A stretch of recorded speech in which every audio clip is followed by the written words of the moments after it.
Indonesia. A group of scuba divers return from an underwater adventure and finally set foot on dry land. Although this may not look promising, divers are truly welcome here. As a matter of fact, the friendly villagers love to hear our stories about the fantastic but somewhat unknown underwater world of Komodo. The truth is, it's not all that fantastic. There is also bad news.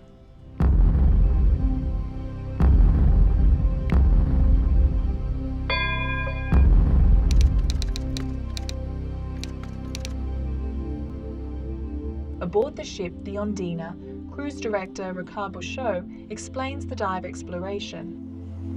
You know, there's so many environments that with time you learn to find new dive sites. You know, there's certain conditions that work, like when you see a ridge that it starts going down deep and it sort of breaks into a point where the current hits, you know that this is like a good dive site. So I always try to dive new places, trying new sites and do a bit of an exploration. So yeah, we're open for it. Indonesia is the only equatorial region in the world that has an exchange of marine flora and fauna between the Indian and Pacific Oceans. Komodo National Park benefits from this, as it includes one of the world's richest marine environments with over 260 species of reef-building coral.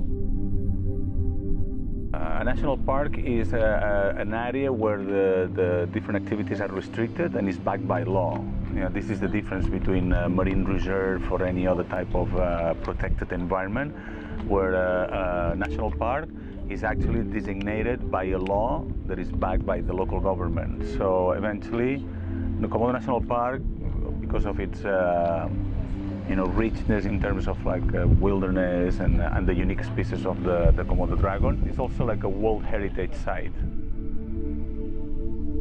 The national park has been identified as a global conservation priority area.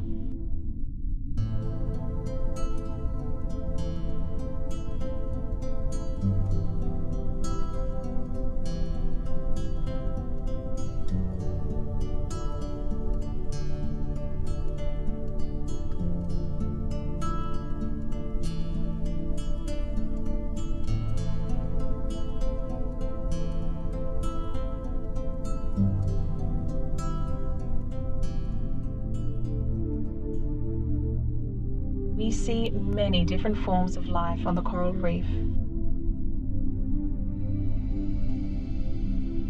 Small and colourful,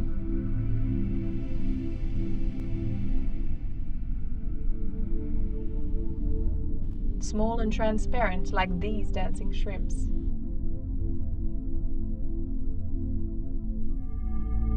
Weird fishes that look like dragons.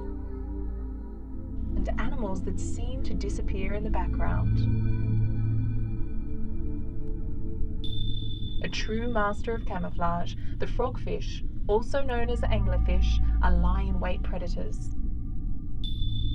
They move slowly. Ironically, they have the fastest strike speed of any other animal on Earth. In addition to the coral reef, we come across a new dive site, a true underwater desert. The home for even stranger creatures. Is this a fish or a horse? A fish or a leaf?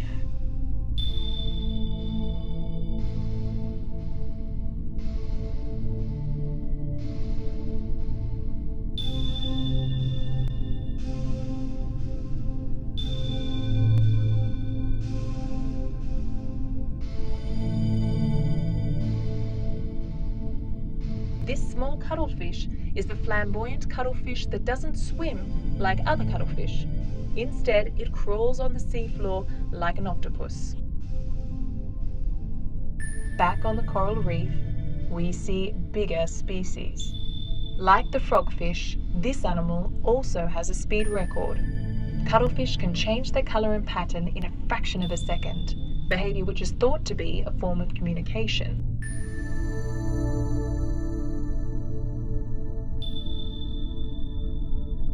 A spectacular sight.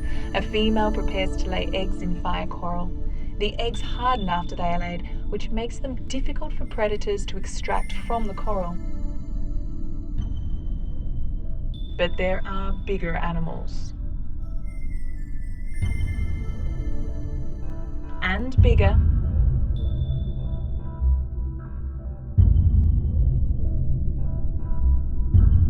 And bigger.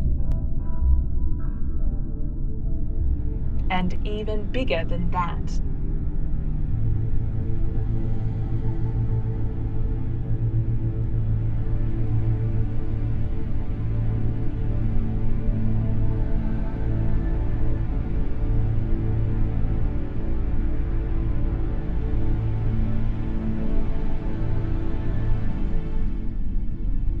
The underwater world is a wonderful place, and nothing seems to disturb life here.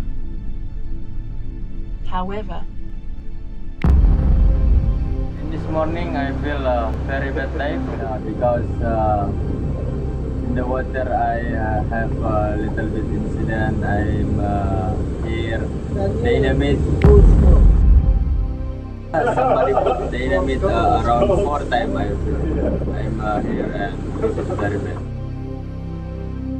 but what is happening? You want the raw truth?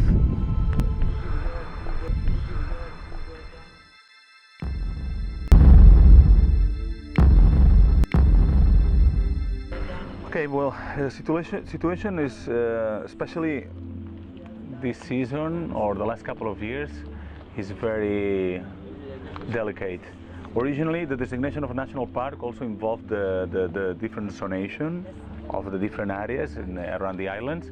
And the truth is that there's a margin of 500 meters around all around the coast, where it is an absolute no-take zone, meaning that no one can fish there by no means at all, including the locals. Not traditional fishing methods, not even by the locals. Okay? This is what's on the paper. The reality is that The reality is that not much reinforcement has been carried out in the area.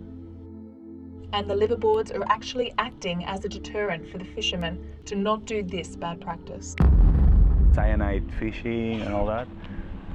Also, long liners trolling and getting all the sharks out. This year has been especially rampant. And the first liveaboards that started operating in the area, they actually made a general call because they saw there was quite severe damage. And in fact, in some of the most emblematic sites in the park, where is where everybody is making the living from, from the locals to the liveaboards. I mean, it's not only like one of the most beautiful sites on Earth, because it really is. It's like one of the richest ecosystems in the planet. But it's also, our source of living for the locals, for the government, for ourselves. Now, every diver that comes in the area has to pay a fee to the national park, and that's supposed to go for patrols, moorings, rubbish management, and educational programs for the locals in the different villages around. The reality is that this is not happening. This has its repercussions on the ecosystem. Many operators have tried to put the voice out there, and they have, this issue has come out in Al Jazeera, in the Washington Post, in every diving magazine. Every diving operator has written a story for their local magazine back home. Basically, we're trying to put the word out there, and hopefully the local government will take some measures which are very much needed.